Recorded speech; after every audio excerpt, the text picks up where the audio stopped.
Hello and welcome to Wednesday's edition of Wardy's Waffle. I'm in the workshop. You can see we've got the Simba drill behind me. Just on the update to give you the latest on the roller situation and the little flaps, the plastic flaps that the mice chewed. This is the part we've managed to find one. So this is what they look like. So you can see the seed goes underneath the roller. I'll explain a bit more when we get some more. Thank you to two viewers who watch this channel. We have found some second-hand ones, so thank you for that, for putting us in touch with those. I think one actually came through Facebook, but we'll give you a bit more on that when we get the parts, but I think we have found some, so that's a good thing. Just before I go into what's in this update, I just wanted to touch on really sad news of a broadcaster, Steve Wright, who died a couple of days ago.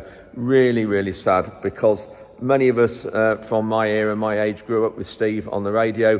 When I was sort of left college and was working on the farm, I wasn't having any decision involvement in the farm. I was on a tractor virtually from morning to night, and I always used to look forward to Steve Wright in the afternoon. There was Mr. Angry, one of the characters he had. There was also the old woman he had on. There was Gervais, the hairdresser, and also Sid, the manager. And it was just so funny, some of the things he got up to in the afternoon, and it just made the day pass so quickly when you spend hours and hours on the tractor. So Steve, thank you for all the fantastic memories that you've given us, and I don't know how or why it just feels so strange, but you just feel a part of so many of our lives, and you'll be greatly missed on the radio. Really sad. So thank you, Steve, for all the happiness and all the great times you gave so many people, the thousands and millions of people all over the country that listen to you. So thank you, Steve, for that. If you're not sure who I'm on about, just Google Steve Wright and look at Steve Wright in the afternoon. There are some clips on YouTube, and you'll just see why he was so liked and why there's so much outpouring of grief on social media for him. Anyway, just also to touch on the floods, the latest flood situation on Godson Henry's. I've got an update for you on that, which I'll put in this week. Some of you might have seen an update he's put on Twitter today. I've got that video. Henry sent me that video, and I'll put that out on Sunday, but not a good situation he's in as well because of a flood storage area near him, but we'll touch on that more on Sunday because we've got more time on that. Anyway, two main things in this update. I was asked to go and have a look at the flood relief schemes at Boston and the flood prevention measures in Boston. So I was taken by a guy who used to be a lockkeeper there and has been on the Environment Agency's back for a long while about the issues and the problems there are around Boston. So myself and David Armstrong and Henry, the other two farmers that were flooded, and David's daughter Kate, we went round there and had a look at the Boston Barrier, as it's called, and the Grand Sluice, and we look at that and the problems they've got round there.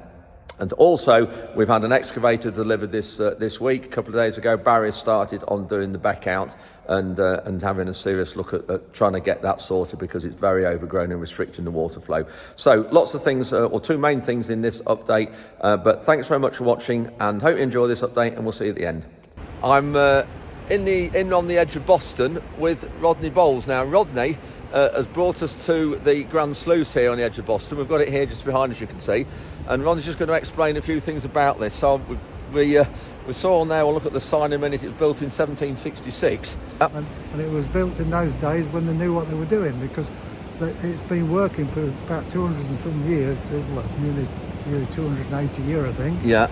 And, you know, and they got it so it drained the fens and didn't flood them like it is doing now, because they used to use this lock at the sides of the sluices, open it to let the flood water out as the tide went out. Yeah.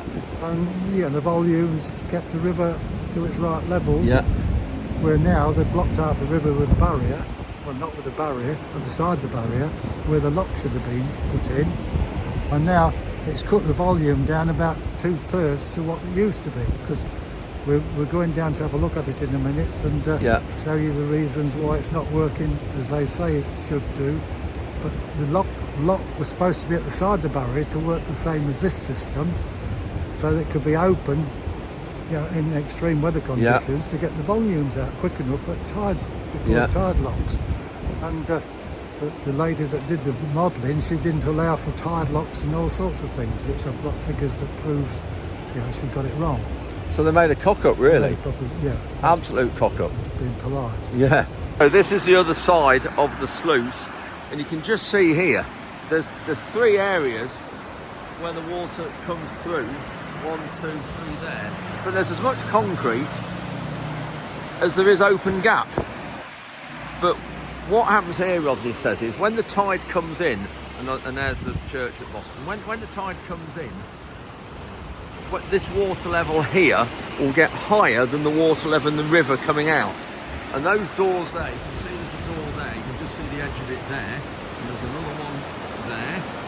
When the tide comes up and there's more pressure of water this side, as the tide comes in, it gradually pushes those doors shut and stops the river from emptying.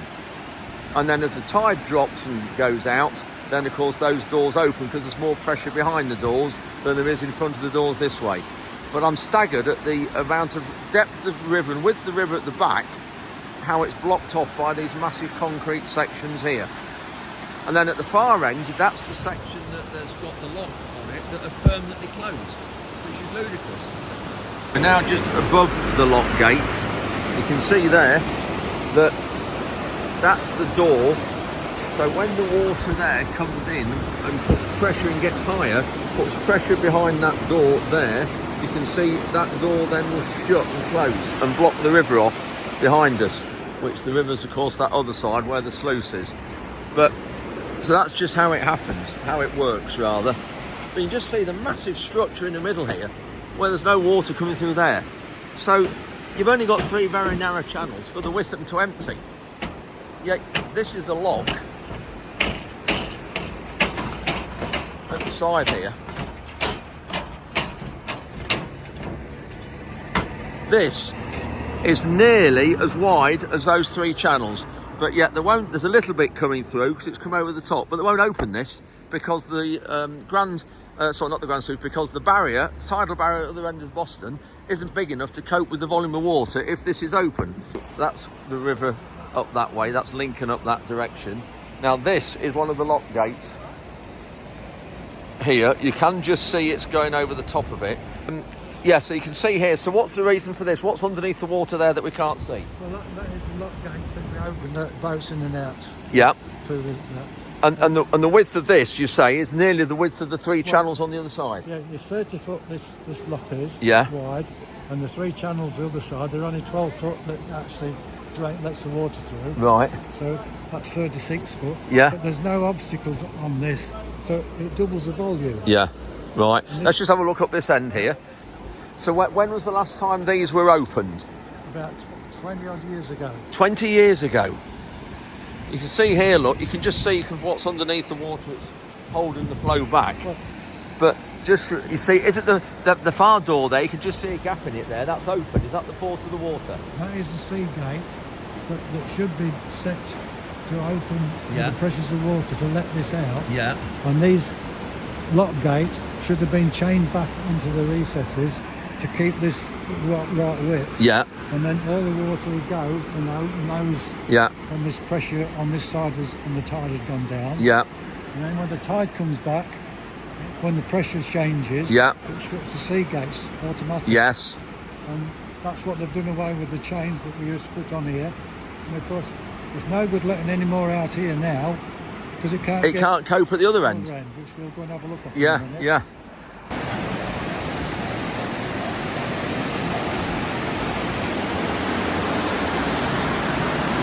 You can see the restriction straight away, look at that. If all these are open, but the trouble is it won't cope at the other end with it. They spent all that money on the Boston barrier and it can't cope. Next topic to talk about, desilting, dredging, call it what you like. Well, I think they forgot about that because I've never seen any action on this river for the last 60 years. 60 years? Yeah, not dredging or anything to take any silting. And there's got to be, I mean, it's impossible to guess what there is in it, isn't it? But well, yeah, but I mean, it's getting shallower and shallower in places. It is. What's your if one of these ecologists and all these do-gooders that say you need to stem the flow, hold the water upstream and stem the flow back and keep the water back, what's your view on that? Well, it's an excuse for not keeping the outlet right, isn't it? There you go. I mean, it is. Work. Yeah, exactly. But Because our idea is that, you know, the fall is so small, the water here needs to get out into that sea as quick as possible from Lincoln. We've only 12 foot, between 12 and 15 foot slope from Lincoln. Is that 12, 15 feet? Yeah. So the train just going above there. That's what the noise is that we got in a minute. And if the lock gates are open like they used to be and now they was designed to be, yeah, it doubles the flow out. You could just see when you look at the flow there going through those floating, those round, I don't know what you call those green, I don't know what to call it. Safe barrier. When you see there, if you open all this up with no restriction, you can just see how much more water would go through. But Rodney just said this bridge here, I'll just show you, flick this around, this is an old-fashioned type swing bridge, and there's a train here that's coming on it that's going to be going over that swing bridge. So that's the river, that's Boston behind us, and Lincoln way, I don't know how many miles, 30 miles away, and here's the train.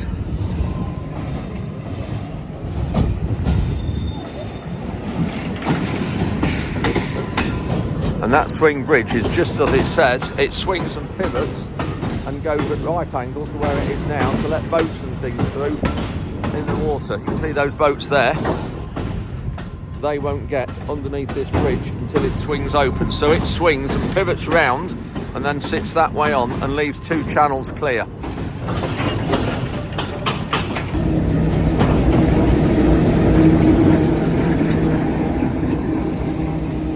Got now the other side of Boston, we've just parked, well, on the edge of Boston, but this is another one of the rivers that Rodney's just shown. This is the South 40 foot that Rodney mentioned a few minutes ago, and this is one of the massive pump stations there. We can't get into it really, it'll be all gated up and locked off, but Rodney's just going to explain to us what goes on here. There's what, 3 sluices, yeah?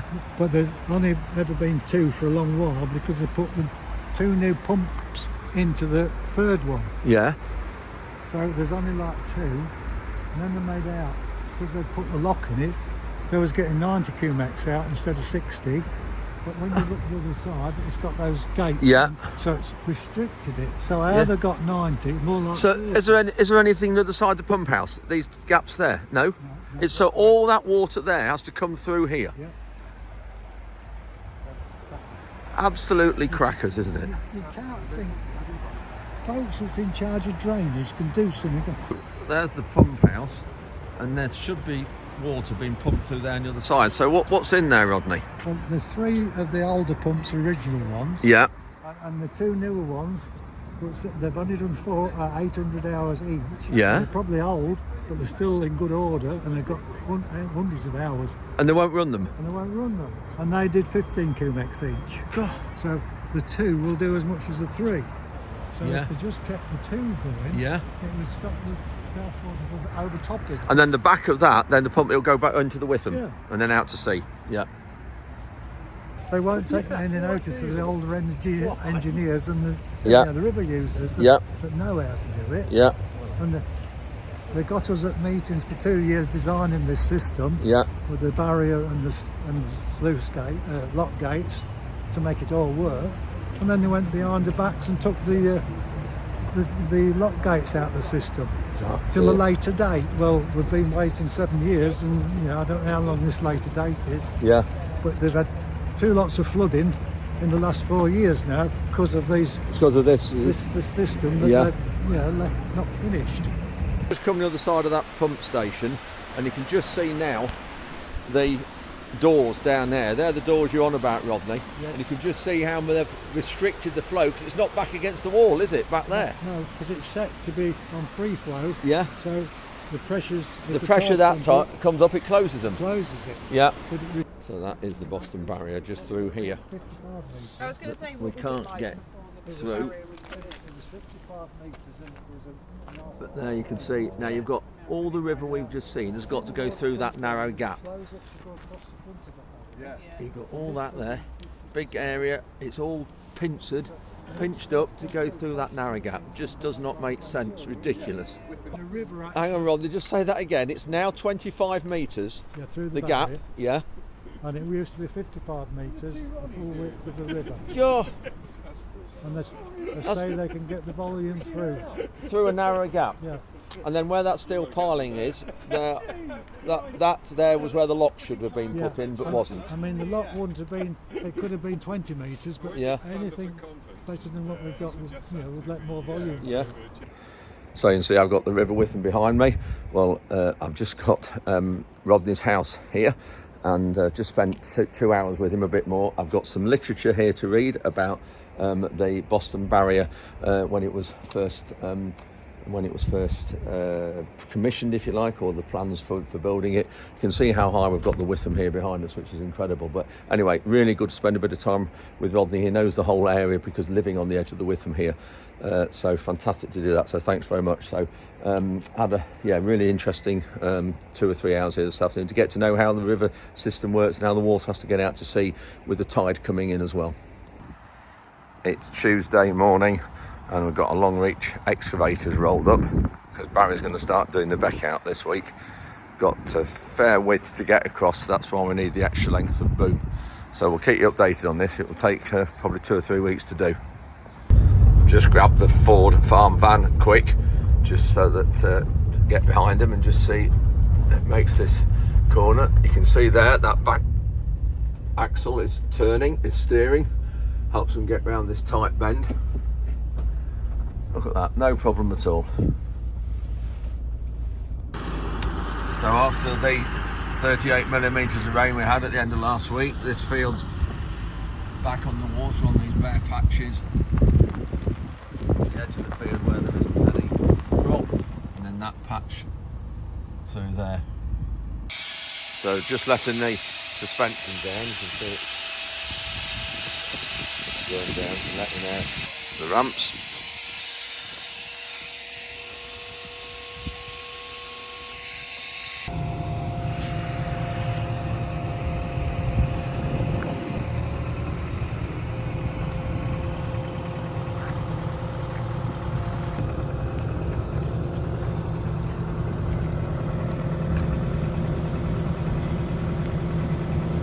Driving that off straight.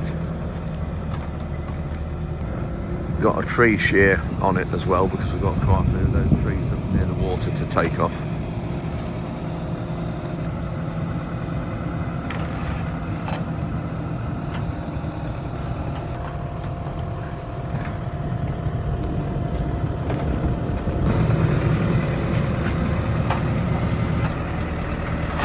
That's it, level ground now. You'll notice it says bio oil there. Barry was just explaining that is the oil in the hydraulic system. It's a special type of oil so that when it's working in rivers or near water courses, if it has a hydraulic pipe burst, you can see there's lots of hydraulic pipes on the machine. If it has a hydraulic pipe burst and oil goes in the water, it doesn't kill the fish. So this is the tree shear. You can see it grabs it and then it pushes it onto that blade there, and that's what cuts it and shears it off.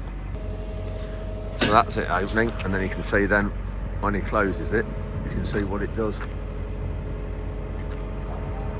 Pressure against this plate here, that shears it off. So Barry's just tracked down the lane, the lorry's just about to go.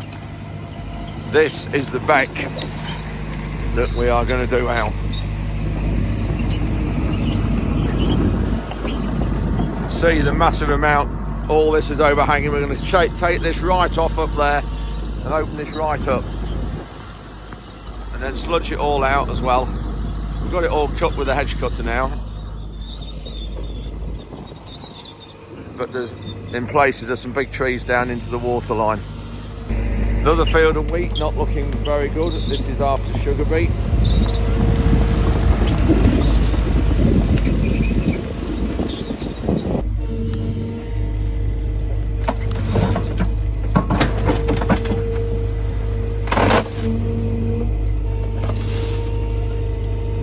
Does it?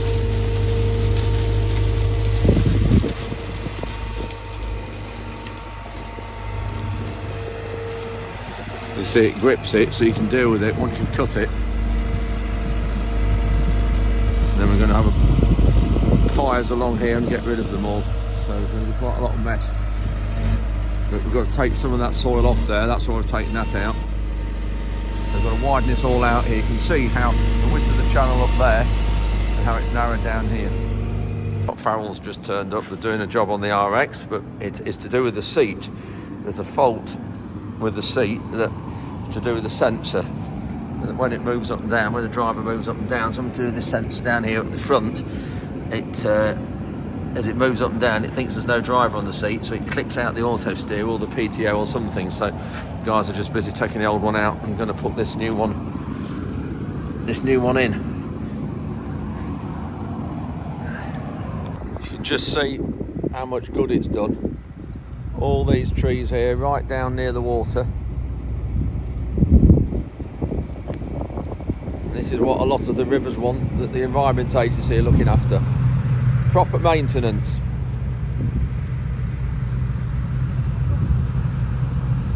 So we've got all this lot to collect up and we'll burn it, but we'll just leave them for the minute till it dries up a bit so we can travel up and down here. Nala's helping Barry clean up. You can just see through here the twists and the bends. That's just wrong because it just slows the water flow down when you've got bends like this. And I don't know why it's like this. We bought this land here in about 1996, I think it was, and those trees were already planted there then. And this beck, this was the line of it, but it has actually sunk. This bank where Frankie is here, it's dropped down, so there is a bend in here that really shouldn't be here. You can just see here, there's all that ledge there got to come off. Might just leave those tree roots there a bit though, because they're holding that corner and holding that bank, stopping it slipping in. This wants to come off here. I can hear a drain running somewhere. There is a big 6-inch drain somewhere. That's doing a grand job under there. So it's just at the side of that, clips the corner of the beat pad. Through there. And then this is the part of the beck that Barry did out. I don't know when it'll be, maybe November here and all the way down. There's the soil that is taken out and the silt is taken out. The bottom here, we're going to spread that on the field there after harvest. So Barry's just moving these heaps off the edge of the wheat because we need to be coming along here in the next couple of weeks with the sprayer to put some liquid nitrogen on. So it's just moving this up onto the margin here so we can get past the sprayer. And then we'll move these and burn these, but we'll burn them on the edge of the wheat crop. Have one a big fire or two big fires down here because we're not allowed to burn these on this margin. Now Barry's got this stretch done, you can just see how this waterway meanders like that. That's why we've got some bank problems. Looks quite nice, but it's not really practical. So this other side is a lot worse. On that opposite bank, just full of briars. You can see there, one that Barry snapped off, a tree low down.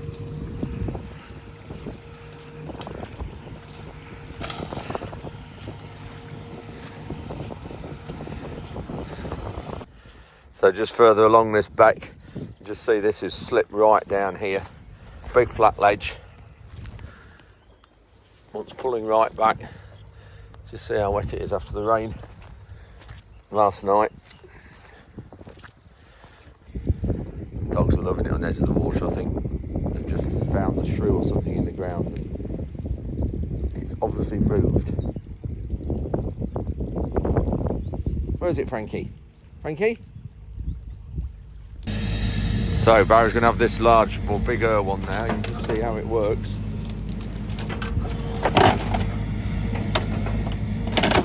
That's it. Just got to catch it right. Clean brake, look at the top of that.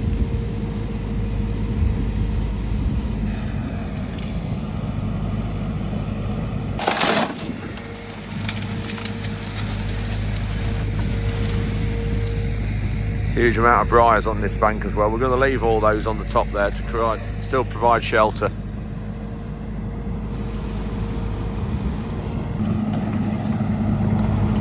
Just moving along to get a bit more around here, and then build another fire heap just up there.